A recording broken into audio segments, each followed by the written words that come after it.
ভূমি জালিয়াতিৰে কপাইছে দলগাঁৱৰ চক্ৰ 2002 চনত বক্ৰ পথেৰে কিমান পালে ম্যাদী পট্টা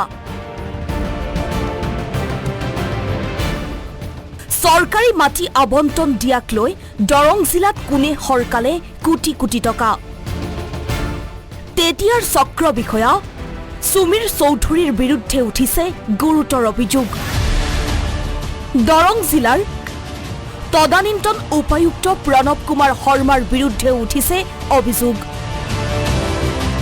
খাৰুপেটিয়া টাউনৰ পৰা 3 কিলোমিটাৰ দূৰত্বৰ ভিতৰত ভূমি আবণ্টন দিব পাৰে যদিও তেওঁলোকে সেই দূৰত্ব 6 কিলোমিটাৰ দেখুৱাই বহু লোকক টকাৰ বিনিময়ত প্ৰদান কৰিলে ভূমি পট্টা য'ত ভূমি আবণ্টনৰ গাইডলাইন চূড়ান্ত অমান্য কৰা হ'ল দলগাঁও চক্ৰ বিষয়া কাৰ্যালয়ৰ অধীনত চৰকাৰী মাটি হয় চৰকাৰী মাটি যিখিনি পট্টা দিছে এইখিনি মানে সম্পূৰ্ণ ভুৱা আৰু অবৈধ কাৰণ আমাৰ 1 নং খেতাশ্বৰ আৰু খেতাশ্বৰ গাঁৱটো খাৰুপেটিয়া টাউন কমিটিৰ পৰা 3 কিলোমিটাৰৰ ভিতৰত পৰিছে আৰু এই 3 কিলোমিটাৰৰ ভিতৰত পৰা মাটিখিনি প্ৰপ'জেলটো আমাৰ দৰং জিলাৰ আয়ুক্ত মহোদয়ৰ কাৰ্যালয়ত SDLC মিটিঙত পাছ কৰি এইটো গুৱাহাটী ৰেভিনিউ ডিপাৰ্টমেণ্টলৈকে পঠোৱাৰ কথা আছিল আৰু এই গুৱাহাটীৰ পৰা সেই পট্টাখিনি দিলা হয় কিন্তু তেওঁলোকে সেইখিনি নকৰি 3 কিলোমিটাৰ ভিতৰত থকা মাটিখিনি তেওঁলোকে অবৈধভাৱে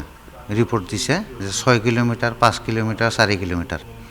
এনেকৈ মিছা ভুৱা ৰিপৰ্ট দিছে চাৰ্কুল অফিচাৰে মণ্ডলে ভুৱা ৰিপৰ্ট দি এইবিলাক মানে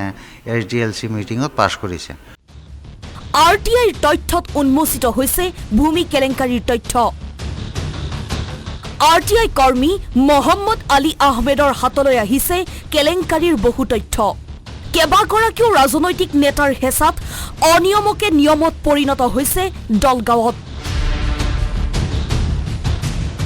স্থানীয় বিধায়ক মুজিবুৰ ৰহমানৰ বিৰুদ্ধেও বুবু বাবা চলি আছে দলগাঁৱত AIUDFৰ বিধায়কগৰাকীৰ হেঁচাত সেই সময়ৰ জিলা আয়ুক্ত প্ৰণৱ কুমাৰ শৰ্মাই অনিয়মেৰে ভূমি পট্টা প্ৰদান কৰিলে নেকি মানুহৰ পৰা পাৰ বিঘাত প্ৰিমিয়াম ফিজ হ'লেহে 1,20,000 25,000 টকাকে কিন্তু সেই 1,20,000 25,000 টকা প্ৰিমিয়াম ফিজৰ পৰিৱৰ্তে তেওঁলোকে তাতে পট্টাখিনি দি পাৰ বিঘাত মাত্ৰ 500 টকাকে প্ৰিমিয়াম ফিজ লৈছে তো এই দুৰ্নীতি কৰাত আমাৰ অসম চৰকাৰৰ কোটি কোটি টকা লোকচান হৈছে এইটো মই জানিছোঁ এইটো এইখিনি প্ৰমাণ আছে আৰু মই একেলগে আবেদন কৰিছোঁ মোৰ গাঁৱৰ 1 নং খেতাচৰৰ পৰা মোৰ ঘৰৰ আশে পাশে থকা মানুহখিনৰ তাৰ পৰা এই পট্টাখিনি দিলে আৰু মোৰটো তেওঁলোকে কি কৰিলে আয়ুক্ত মহোদয়ৰ DC অফিচৰ পৰা পাছ কৰি মোৰটো গুৱাহাটী ৰেভিনিউ ডিপাৰ্টমেণ্টলৈকে পঠালে আৰু মই তাতে ৰেভিনিউ ডিপাৰ্টমেণ্টত ঘূৰি তাৰ পৰা পট্টাখিনি মই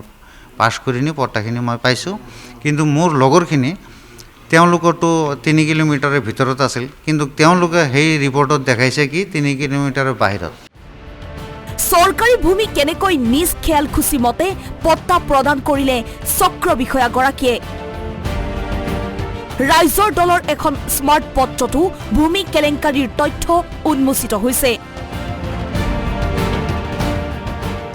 দলগাঁও সমষ্টিৰ অন্তৰ্গত প্ৰায় 800 বিঘা একচনীয়া মাটি ম্যাদী পট্টা কৰাৰ নামত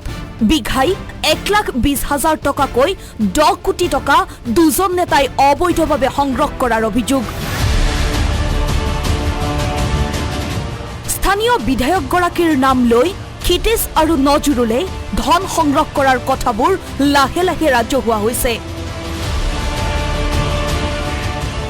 চৰকাৰী খাস মাটিক বসুন্ধৰাৰ অধীনত ম্যাদী পট্টা কৰাৰ নামত হোৱা কেলেংকাৰীৰ তদন্তৰ দাবী কৰিছে RTI কৰ্মীগৰাকীয়ে ইয়াতে কোনোবা ৰাজনীতি নেতা জড়িত আছে গতিকে তেওঁলোকৰ মানে হেঁচাত হয়তো বা DC আৰু ADC ইয়াতে কোনো ধৰণৰ মানে একশ্যন লোৱা নাই আৰু তদন্ত কৰা নাই গতিকে মই আজিৰ এই নথিপত্ৰৰ সহ যিখিনি অভিযোগ আপোনালোকৰ ওচৰত দাখিল কৰিছোঁ বা কোৱা মতে মোৰ দাবী এইটোই অতি সোনকালে যাতে DC ADCয়ে ইয়াৰ ওপৰত এটা তদন্ত প্ৰক্ৰিয়া আৰম্ভ কৰি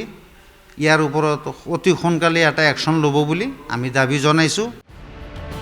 দলগাঁও ৰাজহ চক্ৰৰ অন্তৰ্গত কিমান লোকে আৰু কি ভিত্তিত ভূমি পট্টা লাভ কৰিলে তাৰ ওপৰত হওক তদন্ত। কেলেংকাৰীৰ ফাইল খুলিলে উন্মোচিত হ'ব কিমান অচিনাকি লোকে চৰকাৰী ভূমিৰ পট্টা লাভ কৰিলে। ব্যুৰো ৰিপৰ্ট, আসাম টক্স।